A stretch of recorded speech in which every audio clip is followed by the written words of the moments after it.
Okay, so this is crazy. Did you know there's an island off the coast of Georgia that was once the ultimate playground for America's wealthiest families? Think Rockefeller, Vanderbilt, Pulitzer, basically the people who ran the world at the time. Welcome to Jekyll Island, a place that, at its peak, controlled 1/6 of the world's wealth. Pretty crazy, right?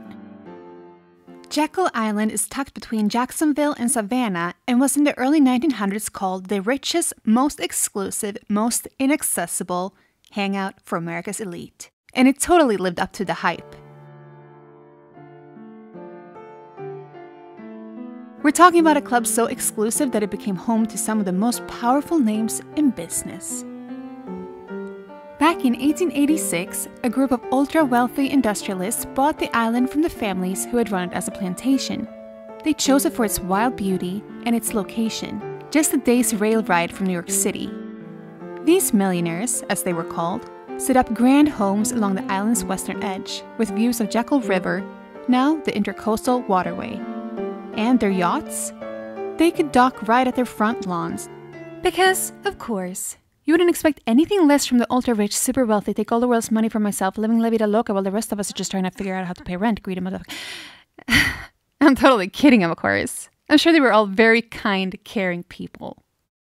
But it is a little ironic that this island is called Jekyll Island. Maybe these gazillionaires were just like Dr. Jekyll. Kind, well-respected, intelligent, on the surface.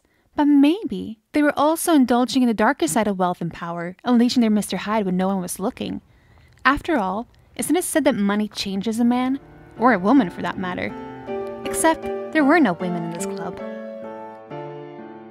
So while we stroll past these so-called cottages, I'll share the story of a pivotal moment in history that unfolded right here on Jekyll Island. Jekyll Island wasn't just about yachts and fancy dinners. Oh no. This place is where one of the most secretive meetings in American history went down. In November 1910, a group of the country's most powerful financiers and government officials gathered on the island in total secrecy. They weren't there for a duck hunting trip like they told the press. Nope. They were there to secretly create the Federal Reserve, the very system that would control America's money supply for generations. This was a meeting so secret that the staff wasn't even allowed to know who they were. Rockefeller, Aldrich, J.P. Morgan, Warburg, Vanderlip, and others, together representing some even say up to a quarter of the world's wealth, arrived at Jekyll Island while hiding their identities with code names. This was the birth of the Federal Reserve, a system that still controls the U.S. economy today, and it was crafted by a handful of the richest men in the country. Given that the system was built by the very people who benefit most from it, is it any surprise it seems designed to keep the wealth and power in their hands? When the Great Depression hit, even the wealthiest couldn't escape.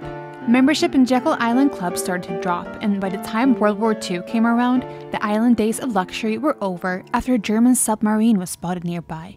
The millionaires got scared, and the island was evacuated. As time went on, Jekyll Island went from being the epicenter of America's wealth and power to a natural historic site. But the real question is, how did such a small group of people come to control such a massive portion of the world's wealth in the first place? Jekyll Island's story is a reminder that behind all the glitz and glamour, sometimes there's a history of secrecy, influence, and manipulation. So what do you think? Was this the golden age of America? Or was this a glimpse into the forces that shape the financial power that we deal with today?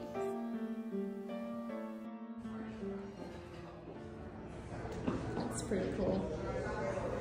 As we step outside of the grand clubhouse, the ghosts of old money still linger here. Hello, Johnny. Let me get this for you. Here. Whispers of power deals and fortunes made behind closed doors. The road is dark, winding beneath moss-draped oaks as we make our way toward the bridge. At night, it looks incredible. It's almost surreal, a striking contrast to the old world feel of Jekyll Island. By morning, the vast Georgia grasslands come into view, bathed in golden light. It's easy to see why the millionaires chose this part of the country to escape the chaos of the cities. Georgia, Wrap me up in all your I want ya in my arms, so let me hold ya. I'll never let you go again like I did. Oh, I used to say I would never fall in love again until I found her. I said I would never fall unless it's you I fall into. I was lost within the darkness, but then I found her. I found you.